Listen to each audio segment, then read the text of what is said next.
Let's talk about, Make Your Move and your connection to Hiero and just what Hieroglyphics represents to the Bay Area and to hip hop in general. 93 till infinity. Yes. I mean, they're just so dope. I feel like they are a blueprint of how to be independent. They're superheroes. And like they had, like their merch is timeless. Come on. They were so ahead of their time. So ahead of their time. And so many talented people in one group. And so there was just synergy. And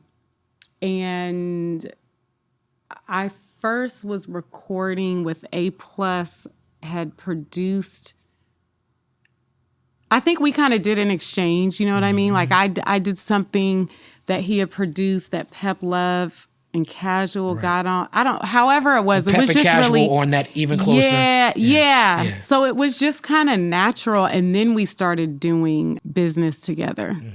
But I always feel like I think about them and I think about Too Short and I think about the Bay Area independent scene in general. Yeah, because it's like it meant you can start with just selling your CDs hand to hand and you can move up and it can evolve. And that's okay to just let it happen naturally. Yeah, I was a huge fan of That's When Your Lost dropped. I was like, what the fuck was this? It fucked up my whole world. Yes. And then 93 to Infinity came out and they were popping shit.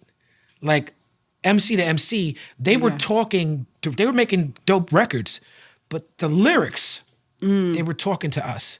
And they were like, we're from Oakland and we will battle any of you motherfuckers. Yeah. That's what their lyrics were. And so we were in Brooklyn like, well, bring it on, motherfuckers, bring it on. Bring it on, let's go. That's how we felt. That's how we took it. Yeah. We were all teenagers. They were teenagers. We were teenagers. Because they were killing it in high school. They were teenagers. Yeah. And so they ended up blowing up with 93 to Infinity. They came to New York to the Palladium for 1993 into 94, New Year's Eve. They were opening for Tribe Called Quest and De La Soul. Were you there? I was there. I went there and I'm like, we went in the back, we went in the front. Me and my crew was in the front like this. He's in the front staring at these niggas. And it was all like, it was like, everybody was like, somebody was like, I got Tajai. I was like, I got Opio. Oh my gosh, so I love it. Yeah, I'm just staring at Opio like, we're gonna find like it was gonna be a fight. We were gonna find them outside and battle them. That was the plan. And we never got to them, right? And then a couple months later, I go to see, I think Bush Babies working on an album and Tribe Called Quest was in there and they were in Battery Studios working on No Man's Land. And I was like, somehow I met Tajai. Yeah. And me and my peoples was like, he was gonna go smoke a blunt with us. Like, go smoke a blunt.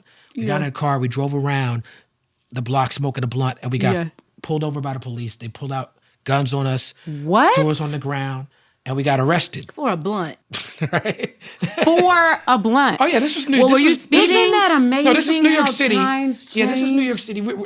And well, in LA, it's you probably wouldn't get pulled over for a blunt. Nah. But this was the funny part. This is the funny part. Same thing could have happened. We get arrested. They take us to the station and they lock us up. And you're battle rapping in the cell. Well, we got to that. We got to that. But first, this is what happened. Tajai is one of the smartest human beings I've ever met. Yes. I mean, this man is a genius. Yeah. This man has farms and hotels and shit. He does. Yeah, it's Panama, crazy. I think. It's crazy. And he's like, excuse me, constable. I said, constable? I had never heard this word. Man. I had never heard this word in my life. Constable. And I'm a wordsmith. He was like, excuse me, constable. I was like, the fuck is a constable? You were like, the bars have started. Yo. Let it begin. No, right. but these are New York cops. Yeah. So we're like, he's like, excuse me, constable, I am a signed artist and I have to get to the studio. I can't be down here. Please, can you let me? Oh, and they were like, y'all rappers, huh? And the cops was like, y'all ain't no real rappers. Y'all ain't like Big Daddy Kane and Rakim. These are New York cops, you know what I'm saying? At least they had good references, though. Right. They did. And they said, if y'all real rappers rap right now, we rapped. And they let us out. Wow. You manifested that in the craziest way. And that's not the only time that's happened to me. I've also been arrested in foreign lands where I rapped my way out of it. That's happened to me. Are you kidding me? Yeah. I'll tell you that story on another podcast, but we have more time. But that's the long one. Oh, but my this goodness. This has happened. So shout out to Tajai. I like how he's just going to take you to another podcast right in front of my face. Like, come on. I know. The people want to know. Oh, yeah, I'll tell that. I'll tell that when somebody interviews me. But yeah, shout out to Hieroglyphics. They are so important to hip hop. Yeah, for Delta sure. Funky Homo Sapien, the whole crew. And trendsetters, right? Yeah. I feel like everybody doesn't know that. Like if you're really in the hip hop community, but I feel like everybody doesn't know how influential their flows are, right? And they inspired me to be better. And yeah, they inspired me to be better.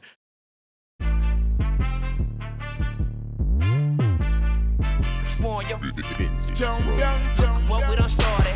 Look at what we done started. This the people party. When opportunity knocking, then young nigga move that door. Whoa, get your foot stuck in it, call me young, go get it. Now you can't fuck with it, might as well roll with it.